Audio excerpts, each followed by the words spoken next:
आदरणीय जनता जनार्दन, आप सभी को राम राम। आइए हम अपने विषय पर चलते हैं, करप्शन। और भी सबसे शीर्ष संस्थान, न्यायिक संस्थान सर्वोच्च न्यायालय के करप्शन पर चलते हैं। सुप्रीम कोर्ट हमसे भाग रहा है, यह मेरे पुराने वीडियोज में आप देख लेंगे कैसे भाग रहा और क्यों भाग रहा। सुप्रीम कोर्ट चाहता है कि झूठे केस चलाए जाते रहें, और मैं एज ए नागरिक, भारतीय नागरिक चाहता हूं कि झूठे केस की कोई गुंजाइश ना रहे। बस यही बात की झगड़ा है। अब देखिए, विधि मंत्रालय, गृह मंत्रालय और प्रधानमंत्री कार्यालय के द्वारा सुप्रीम कोर्ट को पत्र भिजवाया गया था नालसा के माध्यम से supreme court legal service committee को, कि प्रमोद सिंह के द्वारा जो आवेदन दिया गया है भ्रष्ट जजों के विरुद्ध अवमानना का केस चलाने के लिए, उस पर कार्रवाई हो। अब सुप्रीम कोर्ट की तो सांस अटक गई। अब वो उसमें लिख देता है, झारखंड हाई कोर्ट झालसा को लिख देता है कि इसमें वकील के षड्यंत्र है, जबकि उस केस में वकील था ही नहीं। उस केस में मैं स्वयं पार्टी इन पर्सन खड़ा था। इसमें एक और बात है, जब पार्टी इन पर्सन खड़ा था तो बी आर गवई नामक जज कहते हैं कि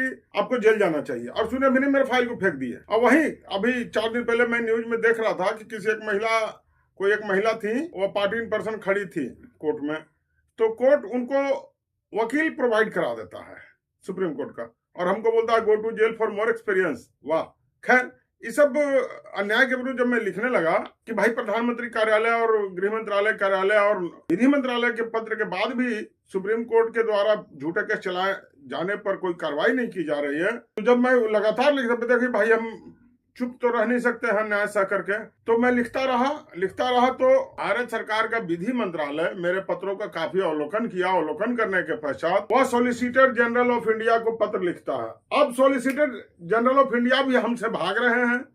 अब देखिए, अब क्या करें, दो पत्र आया। यह पत्र है 28 जनवरी का और यह पत्र है 11 फरवरी 2026 का। अब solicitor general of India Shri Tushar Mehta ji, सुनते हैं कि वो विदेश में रहते हैं, अब भारत के महाअधिवक्ता हैं, महान्याय अधिवक्ता जो भी कहिए उनका, सॉलिसिटर जनरल ऑफ इंडिया। वो भारत में हम लोग भारतीयों के लिए क्या कर रहे हैं। भारत सरकार के विधि मंत्रालय के पत्रों पर या 6 माह हो चुके हैं सॉलिसिटर जनरल ऑफ इंडिया महोदय, और आज तक आपका कोई निर्देश आदेश नहीं आया। क्यों नहीं आया? अरे पुरानी कहावत है अपने यहाँ भारत में चल रही कि जस्टिस डिलेड जस्टिस डिनाइड, और वही आप भी कर रहे हो। आप एक न्यायिक संस्था नहीं हो, आप केवल विचार अपना दे सकते हो, और विचार देने में भी 6 महीना और 8 महीना लग जाएंगे, तो हम भारतीयों को न्याय कैसे मिलेगा।